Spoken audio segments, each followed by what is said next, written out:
Welcome, everybody, to the very first episode of the Cocktail Hour with Sports Guy Jason. I am Sports Guy Jason, and here is my cocktail. We're just going to sit back every Wednesday night from 10 to 11 live here on YouTube. And if you listen to the podcast, wherever you listen to podcasts later, appreciate it. But always more fun if you join us live, pour yourself a cocktail, and we'll sit back and talk the week in sports. So one of the things that I love most in sports at the moment is UFC. And of course, if you watch any mixed martial arts at all, we just had UFC 277 this weekend. So I have a few thoughts on that. Can we really, at this point, stop with the Amanda Nunes double champ take? It's tired. It's lazy. She hasn't fought at 145 in basically 2 years, and there is literally nobody else in that division in the UFC except for other 135 pounders they forced to fight at 145. So she had a great performance against Pena. She absolutely dominated that fight, start to finish, and my immediate tweet afterwards was talking about the need for a trilogy fight. But really, once you get a 50-44, that's, to me, is more dominating than anything you can do in terms of flash KO, give up submission. Like, I get it, it's tied 1-1, but Pena never defended the belt. It's not like Nunes where she was tied or one fight away from tying the record for most title defenses in the women's bantamweight division. She now has 10 title fight victories. Which puts her in very elite company with, George St. Pierre, Anderson Silva, Demetrius Johnson, and John Jones. That's it. It's a company of 5 now. So obviously she is the elite fighter of her time in the women's division. Nunes, absolutely, like I said, dominator.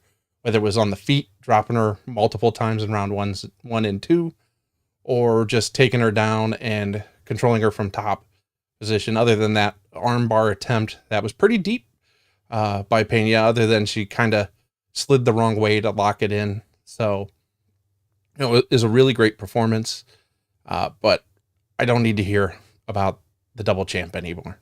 She's no more a double champ than Conor was, who never defended any of his belts. She has no ability to defend the 145 belt. And if you're here, feel free to say hi in the chat.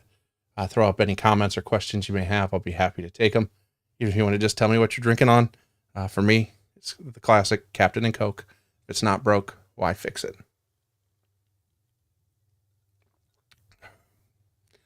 A few other things that I want to talk about, and I apologize for anybody listening live. My uhs and ums are going to be prolific that I will try and edit out of the podcast. So hopefully that doesn't take me too long. I'd like to get the podcast out sometime on Thursday after I record on Wednesday. But congratulations to Brandon Moreno for, in my opinion, defending the flyweight championship belt. Just working to all the work he's done to make flyweight fun and relevant again. Again, I had him winning against Figueiredo the last time they fought. I don't mind seeing a 4th fight between those two. It's always fun. It's always entertaining. I just hope that if they do it, that Figueiredo can actually make weight. He's already been talking about going up to 135 and acting as if that's where his future is.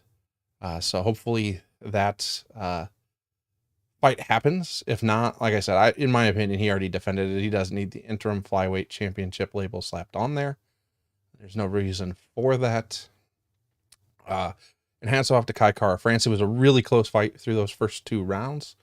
And then in the 3rd round, Moreno started doing more of what his coaches had asked him to do. And he delivered just an absolute brutal body kick to the liver that shot Kai Kara France down. There's not anything you can do about that. There's a lot of things that you can tough out and overcome.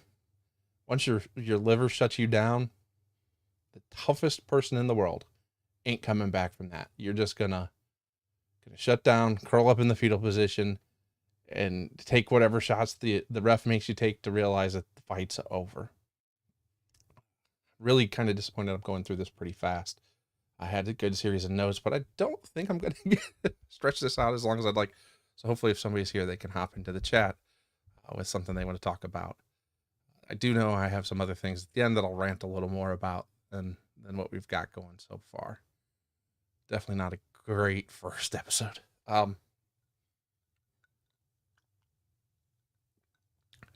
Speaking of body finishes, Drew Dober, in a very close fight of his own, was able to actually get the first body shot finish with that nasty, I don't know, you want to call it uppercut or hook to the floating rib area that absolutely just sent his opponent down and shut them down as well. You know, it's fun to watch.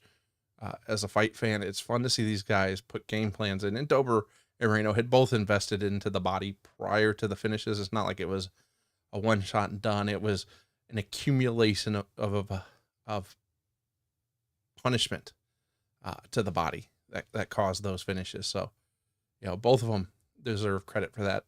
Body shot finishes are fairly rare in mixed martial arts. So that was fun to see. It was a fun card overall.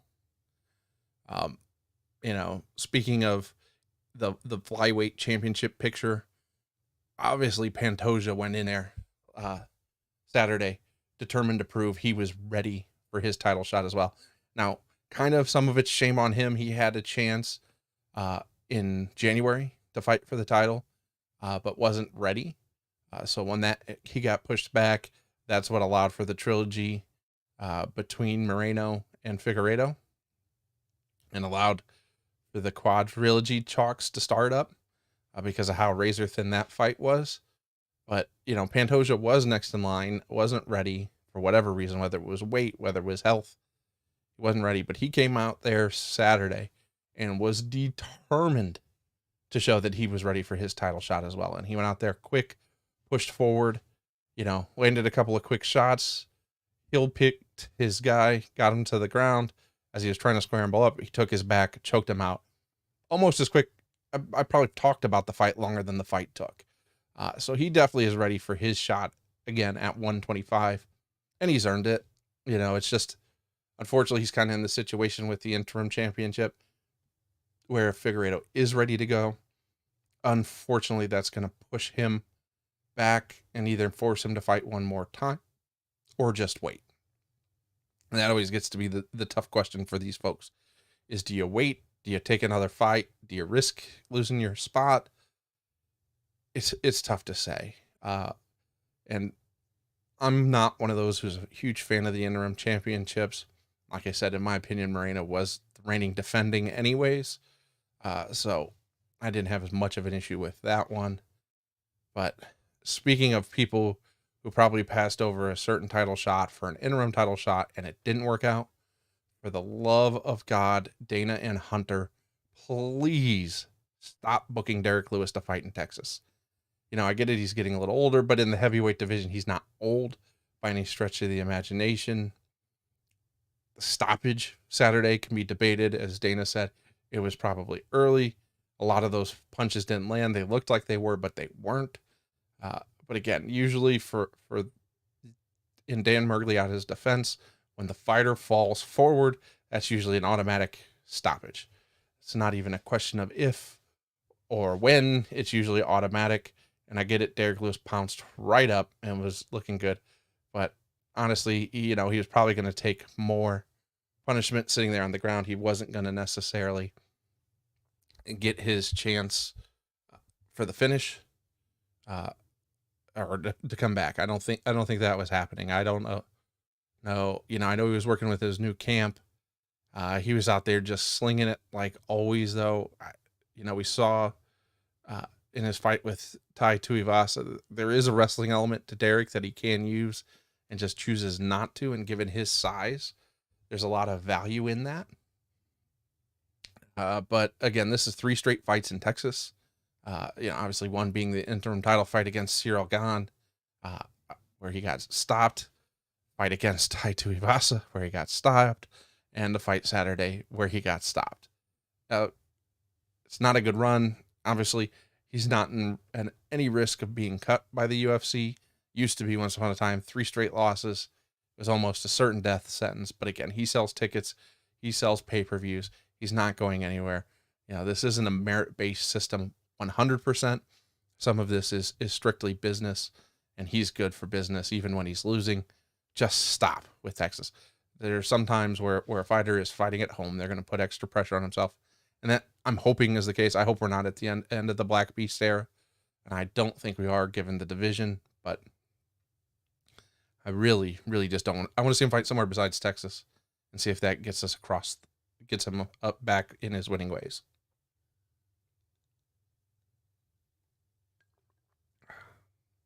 Sorry there. Had to take a break for a sip of my cocktail. And I don't think I could finish off anything I've still got a few more things to talk about. First off, hats off to Matthew Semmelsberger. If you watched his fight on the prelims, he was getting absolutely dominated for 2 rounds. Didn't look good at all. Looked overmatched 100% of the way. And then as soon as he came out for the 3rd round, good on his corner. Kudos to them for saying, hey, we need you got to go for the finish. And he came out guns blazing. He came out with a flying knee, a couple of quick punches. It was probably that close to pulling it off. Unfortunately, he kind of got taken down / grabbed, ended up in the mount when he did the flying knee punch combo thing. And once he was able to be controlled some, that kind of just put an end to it, because then he, went back to being absolutely gassed and just didn't have anything more left in the tank. But I can't talk about UFC 277 without at least giving him a mention, and just, saying how impressed I was with his heart, willing to go out on his shield, so to speak, and just trying for the finish. There's too many times where I'm watching a fight and the fighter's down, and it's clear that they're down, and their corners even told them they're down, and they still go out and fight conservative and try to just punch behind their jab and wait for counter opportunities. It's like, you're losing. You're going to lose if you don't go for it. Go for it. I get it. I'm not the one being punched in the face, so I don't have to deal with any of the potential brain damage that they are, or any of the other risk for injury. But unfortunately, the way the UFC structures their contracts, they only get paid half if they show up and don't win. And for some of these folks, if you're at the 12-12 end of the spectrum, I think you got to go out there and try and win it. Speaking of going out and winning it in the 3rd round, though, Morales absolutely still got his devastating KO. Just took him longer than normal. Showed a lot of development and patience in getting that, just staying the course, not putting himself at too much risk, having fun in the fight, but still being very technical inside of it. And then when he had his opportunity, he pounced and finished it and moved himself right to 14-0. At welterweight, that's, it's a tough division. He's still fighting at the lower end of the division. He, hasn't fought anybody with a number yet. But I think it's time that changes. Don't necessarily have a name off the top of my head, because the division's kind of up in the air with who's fighting who and where it's at right now.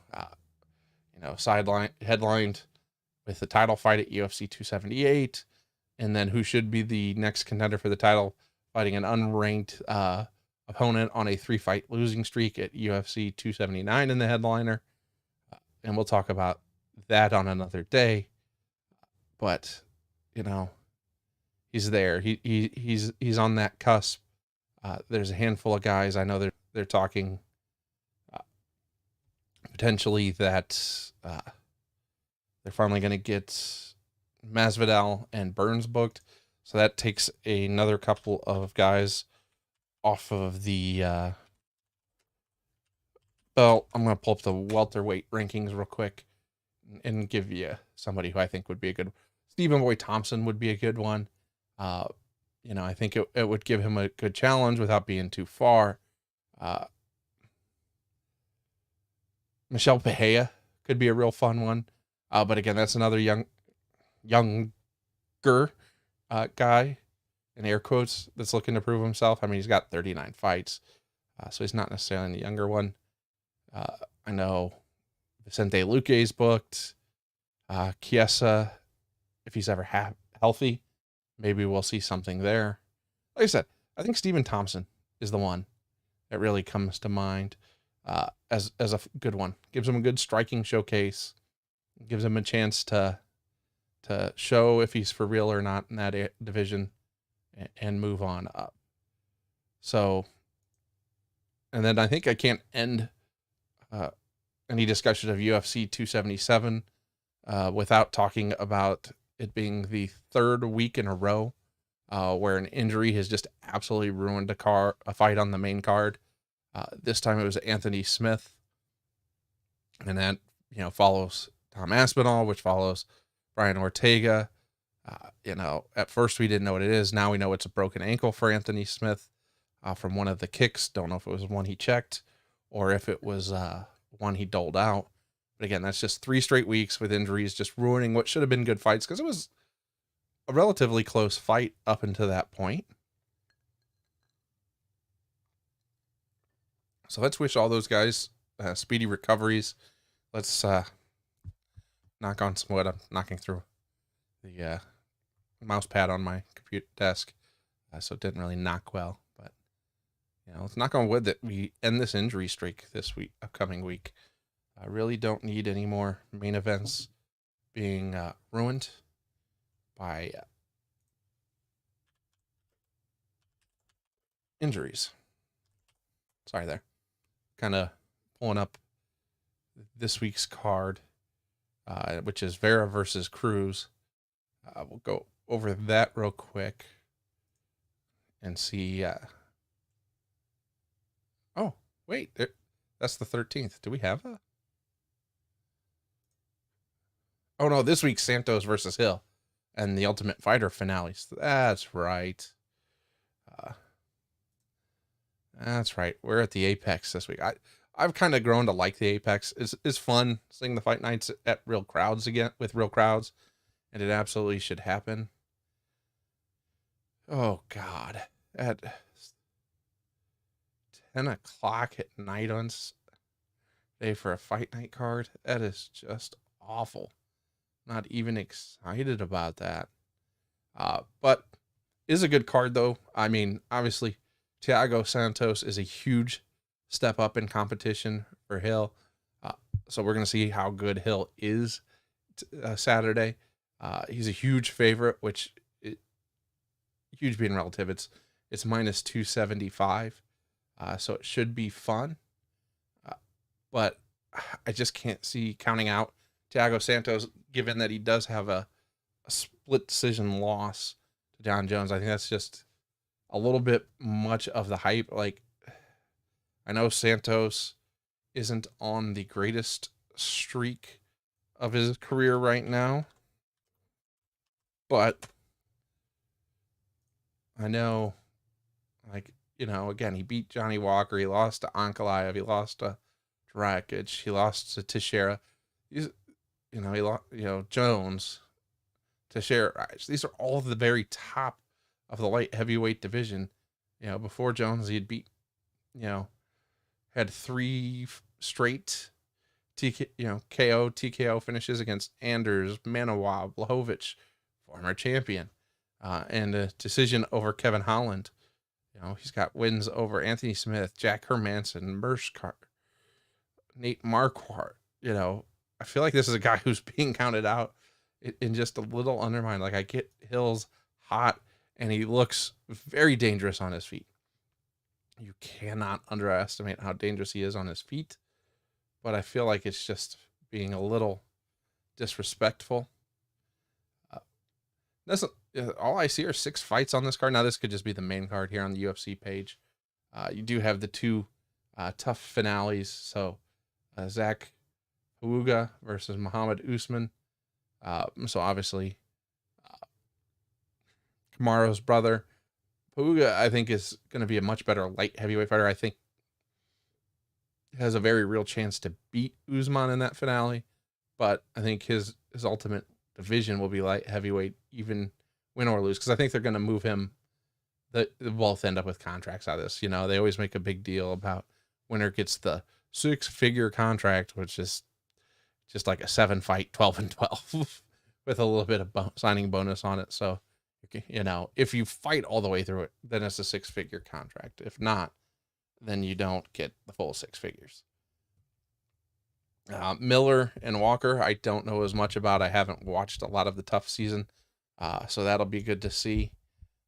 I've just seen Usman and Puga fight before, and I didn't mean to skip over Luque and Neal at all.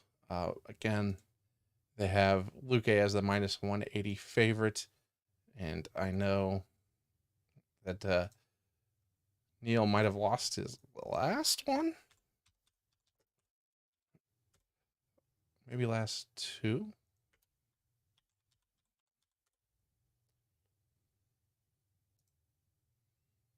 Yeah, last 2. He had beaten Bilal Muhammad, who's in the top half of the rankings, and he beat Nico Price. Perry then lost to Stephen Thompson. Oh no, he did beat Ponzinibbio.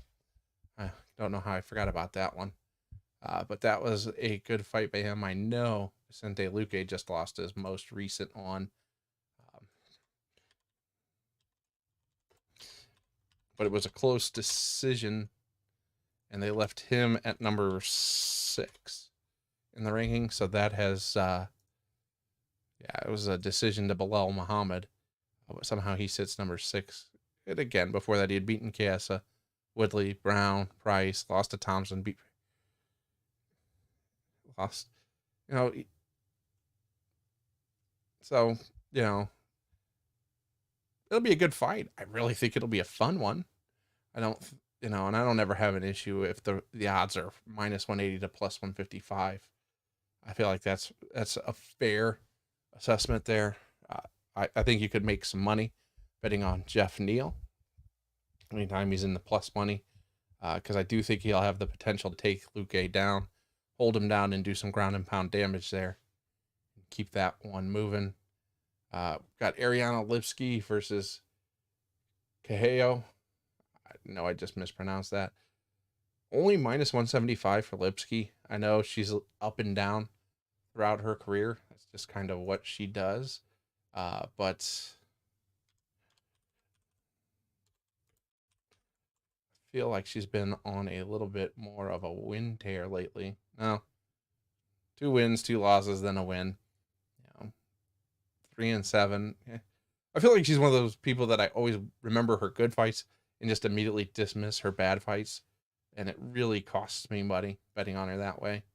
But again, not that Koshea has much better.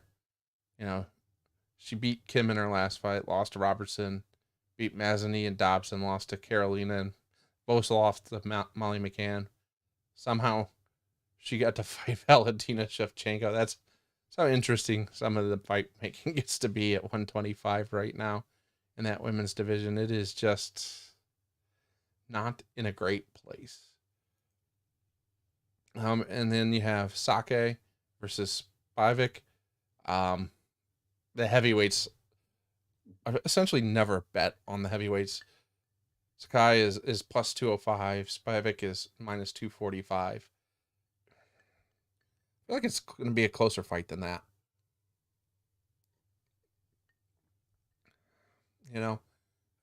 I can get where the odds come from and what they're thinking. But at heavyweight, you never know, and it's really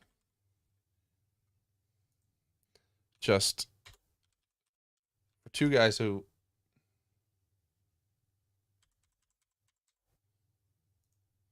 are in my mind relatively close.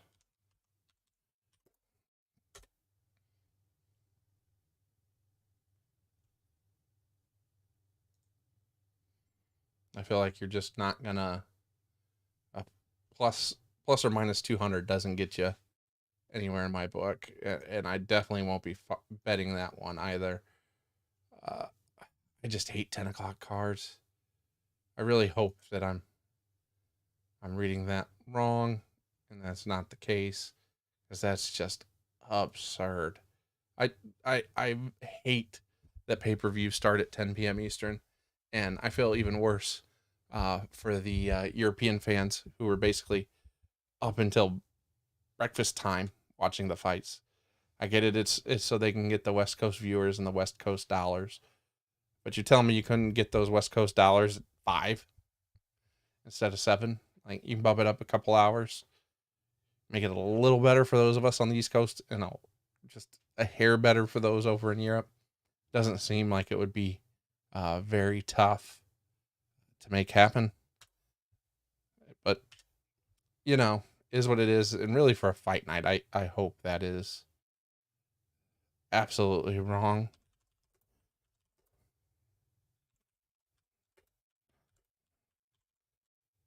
I'm going to double check here now. I can't believe it's a 10 p.m. start time. That is just absurd.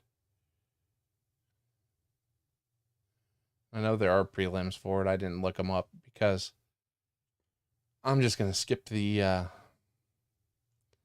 prelims of that card if the main card's that rough around the edges. That's for sure. And of course, only place I can find a timing is BT Sports. Bless me. Excuse me. Bless me myself. That doesn't work, which is, of course, 1 a.m. prelims, 3 a.m. main card. So that does seem to be about somewhere in that 10 range. Hands off again to the European fans who have to get up at those absurd hours and stay up at those hours. Hopefully you take a nap Saturday afternoon before you watch it, but is what it is, I guess, at this point.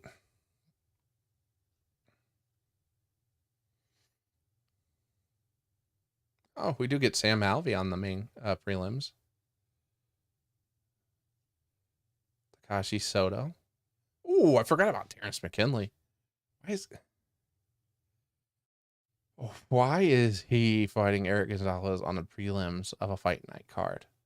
Like, I get it, he's still new in his career, but I feel like he's bigger than that. Oh no. Oh, it's showing 7 p.m. Oh, prelims at 7. Main card at 10. Oh. Yep, that confirms it. I'm hopefully going to a stand-up show Saturday night anyways, so maybe I'll miss that, but that's brutal. So moving off of UFC, though, I think the next thing I want to talk about is Phil, Bryson, and the Crybabies from the Live Tour suing the PGA Tour for not being allowed to play in the FedEx playoff and, losing their tour membership. I just feel like this is part of a plan, first off by Greg Norman, because Saudis are just throwing money, and that's fine. Take your 8 figures, take your 9 figures, get your guaranteed cash, and go play in the Live. Play your 54 holes, enjoy it, make your money, be happy. But now you still want to be able to take the PGA Tour money when you want, and you're blaming the PGA Tour for you losing sponsors. If you're Phil Mickelson, who got $200 million guaranteed, you weren't going to make that in sponsorships the rest of your career. You weren't going to make that in tour earnings the rest of your career. So take your money, play your Live Tour. Just don't be a crybaby about it when the tour's when they kick you off the tour, Doug. Kick them off the tour, Doug. They did it. Like, you went and joined a startup league. You knew what the ramifications would be. That's fine. Get your money. Nobody should begrudge them that.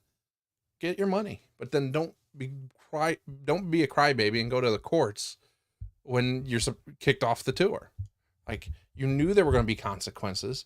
Greg Norman is just trying to basically force the PGA Tour out of business.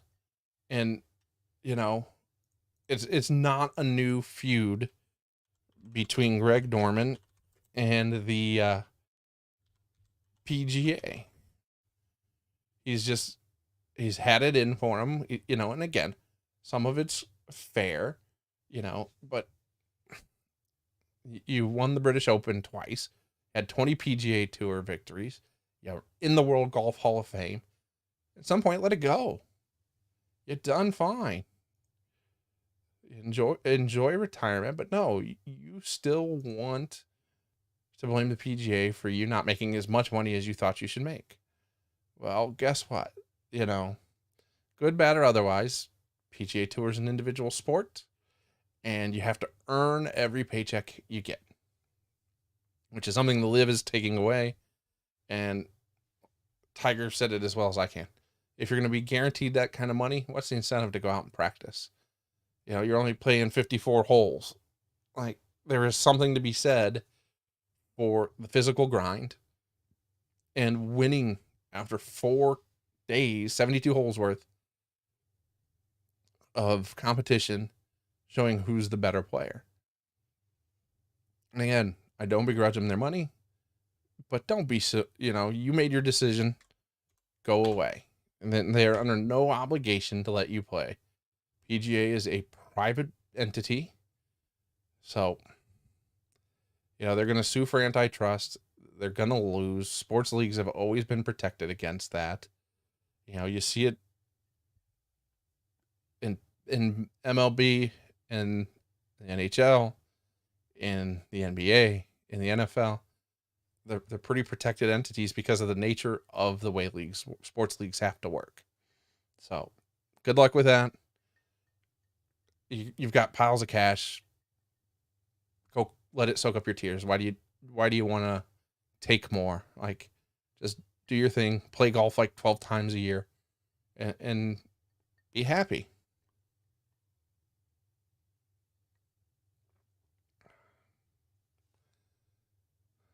From there, I'm going to talk a little Major League Baseball trade deadline. That was yesterday. Lifelong Cubs fan here. Very frustrated Cubs fan after the last couple years, and very perplexed after this year's trade deadline. I have no understanding of what the front office is trying to do, and I sure hope that, you know, I don't like Tom Ricketts as an owner anymore than the Tribune Company or Sam Zell or any of the other cheap-ass owners we've had. He operates just as poorly as they do. There's no ifs, ands, or buts about it. He got very lucky that the team they were playing in the World Series was missing their number 2 and number 3 starters, and won Game 7 in a walk-off and got that World Series. Otherwise, would have never happened. But, you know, waited last year till right at the trade deadline to trade away all your expiring contracts, minimizing the return you got for them. And that's why the farm system sits in the middle of the pack. And even some of the guys that people are excited about out of those trades really aren't performing that well. So I don't know why people are excited about them. It's still a lot of long-term speculating on those guys. And if you're not performing in single A and high A, what makes people think it's going to get better when you get to double A, triple A, or the big leagues? It just doesn't. You compound waiting to trade Baez and Bryant and Rizzo last year, and then Rizzo signing for less than what the Cubs offered, which means basically they never went back and offered him again when he was a free agent this offseason. You know, was painful enough. But then to not trade Contreras, and, you know, I was hoping they would make the forward-thinking decision and trade Ian Happ, because now at best for Contreras, odds are you're going to get a compensatory pick, you know, sandwiched in between rounds 1 and 2 or 2 and 3. So it's not that valuable. Don't know if they were just setting their sights too high, if they thought they were going to have more bidders and wanted to wait. Honestly, can't tell you what happened there. You're never going to know. But again, the front office we have now is a group that was leading the Padres when the Padres were no good, and it honestly had no future out of it. Like, the Padres got better when most of the current Cubs front office left to join the Cubs front office. So they actually turned around after they left. And again, they were trading relievers who weren't even arbitration eligible. If you're trying to control cost and you're building for the long term, which the Cubs are doing, they're not about to go on a massive 9-figure spending spree this year. You still have Jason Hayward under contract for another year, so it's probably another year away from any big spending, to be honest. You've got pitching that's got to be vastly improved. No other way to put it. It's just frustrating to see that there seems to be no plan. Like, we're going to hang on to Happ to next year, most likely to the trade deadline, and either trade him or not. 41-61. This team is not showing any signs of being close to being competitive. Even with 7 freaking wild card teams now, or however, almost 2/3 of baseball getting to the playoffs, and don't get me started on that. The Cubs still just decided that they would hold on to their biggest trade chips, trade away guys that made no sense to trade away, given that they would be there hopefully in the next competitive window, as that front office likes to speak about it, and a lot of baseball teams do. They like to point to their next competitive window or their current competitive window. But obviously there were a couple other big stories out of the trade deadline. Hard to mention the trade deadline and my frustration with the Cubs. We at least made, a handful of small moves, some that made little to no sense. Trading a guy who wasn't arbitration eligible for a utility guy, who's already on this big league clock as well. So it's not like you got any extra control out of him. But at least that was better than the Rockies literally doing nothing at 46-60. And I don't know if they think they're suddenly going to wake up and go on a 15-5 tear, and get them close to the playoffs. But I feel for you, Rockies fans. I don't understand what your front office was thinking any more than the Cubs. I know yours has been even more confounding recently, and you don't even have the winning years recently to hang your hat on. So I guess it could be worse. It puts into perspective that bad's bad, but it could be worse. And the Rockies was worse. If anybody out there has any clue as to what they were thinking or how that worked, why they decided not to trade anything or anybody, let me know. I'd love to hear it. Any questions, any thoughts, throw them up in the chat. I'll be happy to discuss them. Obviously, you can't talk the trade deadline without talking, Juan Soto and Josh Bell to the Padres, who essentially went all in kind of on this season and next, trying to get themselves into that World Series discussion. Of course, the Dodgers are always going to be competitive. It's always a big thing, but I mean, they essentially pushed all of their farm system in. And again, he's got 2.5 more years of club control. So I get it. He turned down a $400 million contract that was for 15 years. So his average salary was nowhere in line with where it should have been, for a guy of his caliber of an all-star player. But so I don't feel bad, for him at all. And Rizzo, of course, the GM there in Washington, well, they didn't counter offers. 2.5 years, and you knew who his representation was. Of course he's going to hold out for free agency.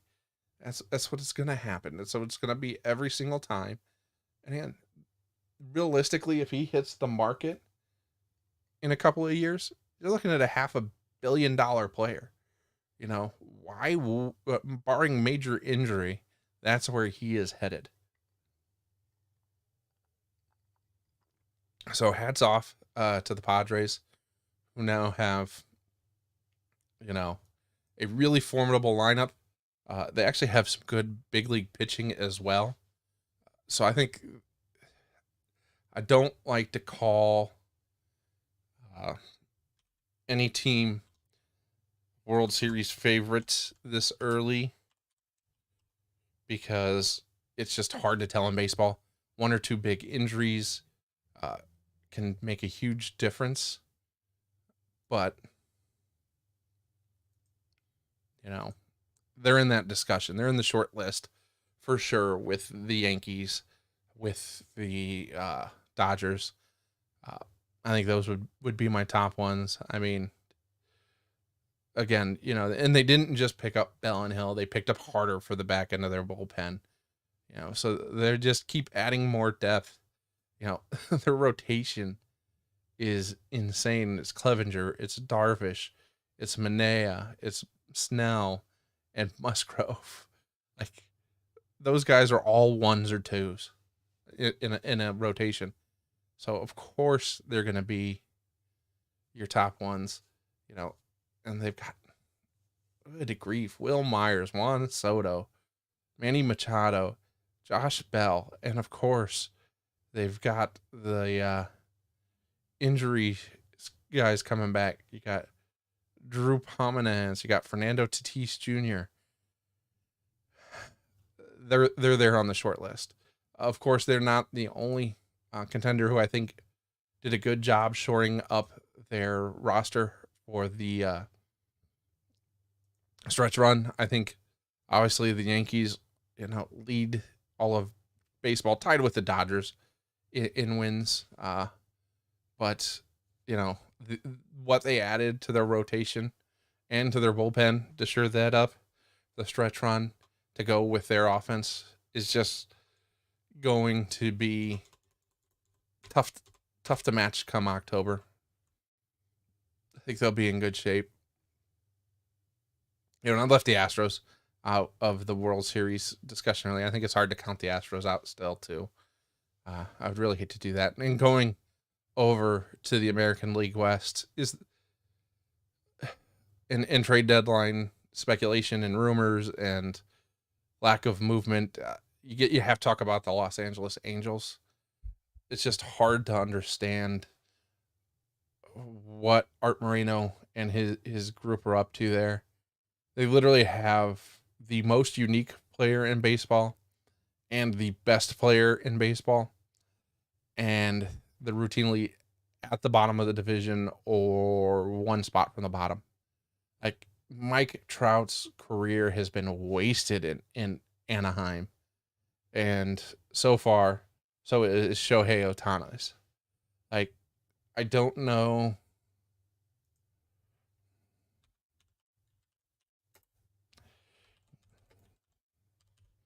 I'm looking up Ohtani's free agency because I really hope he goes. And again, what his value is going to be impossible to figure out what somebody would pay for him. He's got one more year under club control, so maybe they'll look at trading him in the offseason. I doubt it. It's just not the way Art Moreno rolls. If he's got big assets, he's going to hang on to them. He's going to hope they sell tickets. But it's just, and we still just don't know what we have with Trout at this point. With his back, one day it's fine, one day it's career altering, could force him to retire. We just don't know. And this is not a team that's just well built. Like, I know their payroll's up there, but they're still just not ready for prime time. Their pitching staff is a mess. And they've done nothing to fix that. And it's this weird combination of really young and really old. Ohtani is, I think, the only one that kind of there in the middle. Well, him and Herger at 28. But they're just not good. They're not close to being good. And this is baseball's problem, right? Almost in any other sport, if you had someone as unique as Ohtani, you're almost instantly contender. Even in football, if you have a unique playmaker, and again, Otani's a two-way playmaker. So the last two-way playmaker you had in football was Charles Woodson, and obviously every team he played on was competitive. Now, again, football is a little different because it takes even more players than baseball. Other than the baseball, obviously the starting rotation is huge, but still, you have literally the best player in the game. And has Mike Trout ever played in the playoffs? Not sure. If it is, it was quick and done. He's definitely not had any uh, long running uh, playoff runs. Yeah, 2014, the only season they made the playoffs with the best player in baseball, and they've had him for a dozen years now. 12 years, one playoff run. Like, I get it. How do you get fair value for a Mike Trout? But at some point, you know, he's already early 30s now, obviously, and injured most years now. I mean, let's throw 2020 out. Well, he played 130, 140, 114, only 79 so far this year, 36 last year. You know, he was healthy relatively earlier in his career till about 2016. 2018 with 140 is pretty good. I mean, 134, you missed 28 games. That's a little bit much, but still not terrible. How do you waste a guy's prime like that? You know, he is the most unique player in 31, by the way, or will be in 4 days. So he is the best player in baseball by a healthy margin when healthy, and you made the playoffs once in a dozen years with him. It's sad, and it's the tragedy that is uniquely baseball, to be honest. So speaking of tragedies in baseball, and this is an awful segue, I apologize for that, but rest in peace to Vin Scully. Somewhere I saw a stat that he has called 4% of all baseball games ever, which is just insane to think about.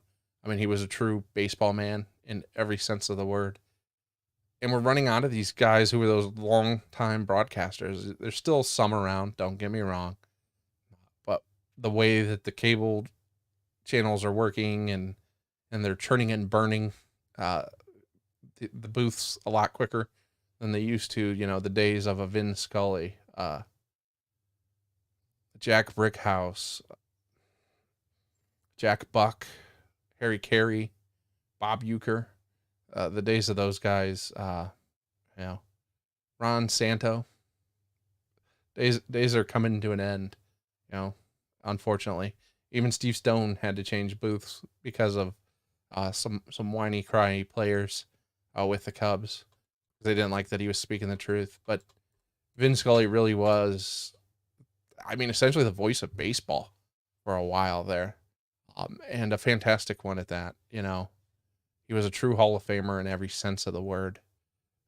And he will really be missed by the game. But leaves behind a legacy that is just going to be hard to be matched by anybody at any point going forward.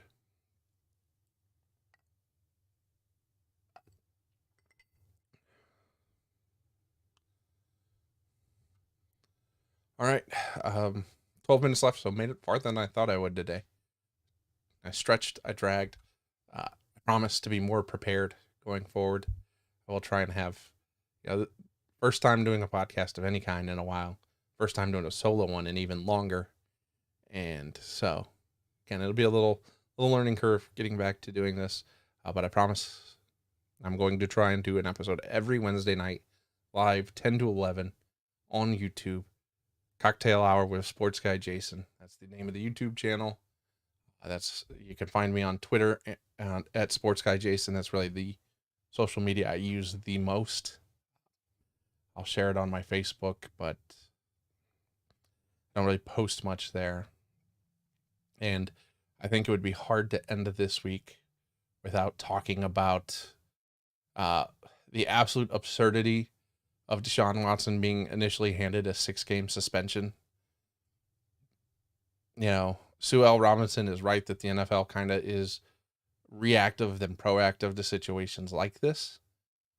That the policy, essentially, that precedent was 6 games for nonviolent sexual assault allegations. But as she said in her own findings, that this situation was unprecedented. And I feel like the unprecedented nature of it requires an unprecedented suspension. So, obviously the NFL has made the decision to appeal that. So that'll go to Roger Goodell or one of his designees. And I don't know that, again, I think it's going to end up being a full season. I think it's going to be suspended indefinitely with conditions for reinstatement. I think there's going to have to be some acknowledgement on his end that he did wrong, because as Sue Al Robinson pointed out, he did actively seek out masseuses on the internet. He knew that they did not consent, and he still went through with the sexual acts anyways. He just didn't care. He knew that, so she admitted that he knew what he was doing, that he knew what he was doing was wrong, and that he just didn't care. And then, again, he had a pattern of seeking out this behavior. This wasn't just a once or twice. And again, once or twice is once or twice too many. But I think the thing I'm most tired of is the comparisons to Robert Kraft. I get it. You can, say, hey, Robert Kraft didn't get punished. He's an owner. You can't really suspend him games. It doesn't really affect the team if you suspend the owner. Like, oh, hey, you can't go sit in your suite. Okay, I'll watch on my 4K projector TV at home and have instant access to anything I need anyways. But 2, again, consent. Deshaun Watson didn't have it. And beyond getting into how the girls ended up in those massage parlors or whatever, he went to a rub and tug place. He didn't just search for random people on the internet. He went to a place that's what you go to there for. Legal or not, it wasn't like he was making somebody do something that they didn't want to do. Now, again, get into the deeper societal questions on that. I'm going to stay away from that. There are far more learned people to talk about that than I do. But again, the NFL had to do more than 6 games. They have to do, and again, they have to do something about the way the Browns structured the contract. Because even if you suspend them for a full year and it costs them $1 million out of $230 million fully guaranteed, whoop-de-doo. So I would expect a full year with a cash fine of some sort.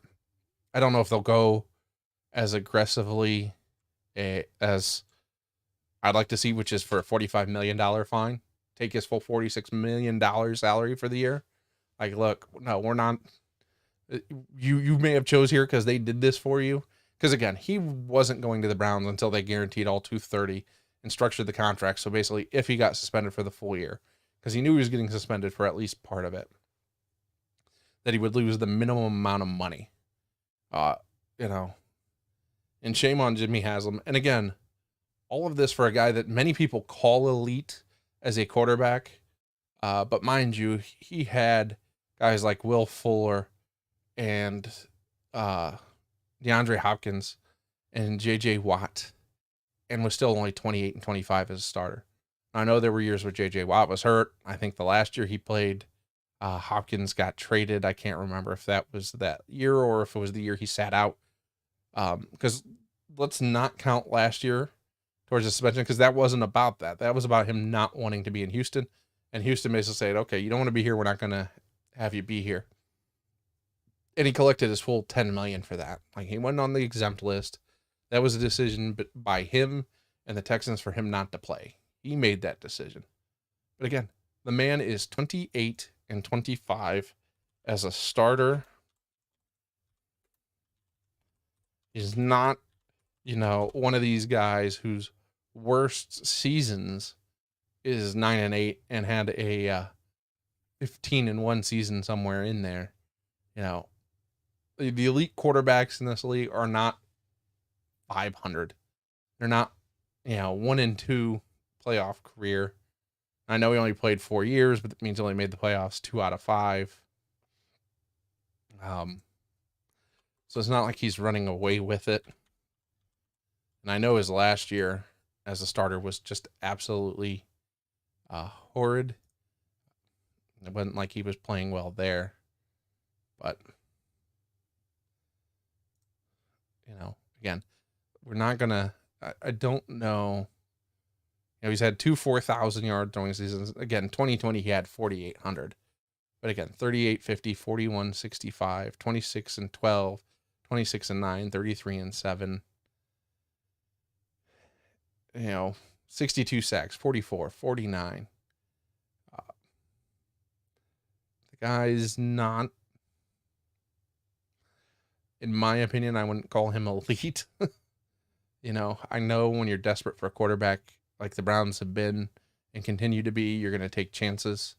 You're going to have risks, and you're going to try anything to right that. And again, I know they think they're a quarterback away, but there's nothing in his history that indicates he's the guy to get you over the hump, and to take as big of a risk on him as they have. It just seems odd, I'm trying to think, what's a good comparison for? I think Mitch Trubisky's record as a starter is better.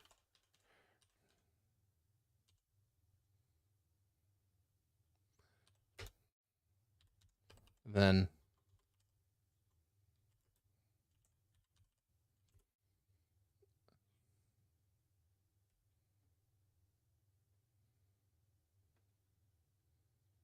I'm trying to look now. Yeah, 29-21. So at the end of the day, if you're playing football, the object is to win games. Mitch Trubisky wins more games than Deshaun Watson did.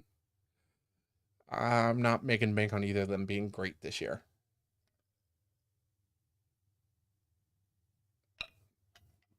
Oh, look at that. The cocktail is empty. Cocktail hour is essentially over. Don't think I had a single person in the chat, or at least, I know I didn't have anybody in the chat. I don't know if I had anybody watch live. But thank you for tuning in to the first episode. Again, if you're on YouTube, we'll be here every Wednesday, 10 to 11 p.m. with a frosty beverage and the weekend sports. Again, it's the slow time of the year. I do think we have the Hall of Fame game coming up this week, so we'll at least have a little football, but it's getting ready to pick up. Again, UFC, NFL are definitely the sports I probably pay the most attention to, but I love them all. You'll definitely hear me talk baseball, basketball, hockey, maybe not football, European football more specifically. Fantasy season's coming right up around the corner, though. I love fantasy season. Just need to confirm that I have my last member back from my league for this year, and then I'll be really excited about that. It'll be the first time in a while where I haven't had to hunt down a new member. That would be exciting. Have the whole crew back for another year. Every year it feels like I have to find one new person, and I'm sure any of you who are commissioners of longer running leagues have been through that. But I think we'll do some fantasy talk over the next couple episodes as well, just to help with the fact that there's not a lot going on in the sports world. But thank you guys again. If you're on YouTube, subscribe, like. If you're listening on your favorite podcast platform, subscribe, leave a review. Always make it 5 stars. Don't care what you say. Make it 5 stars so it helps people find it, and then you can tell them whatever you want in the review. But again, I promise to do better. I promise to be more prepared next time. And until next time, peace out.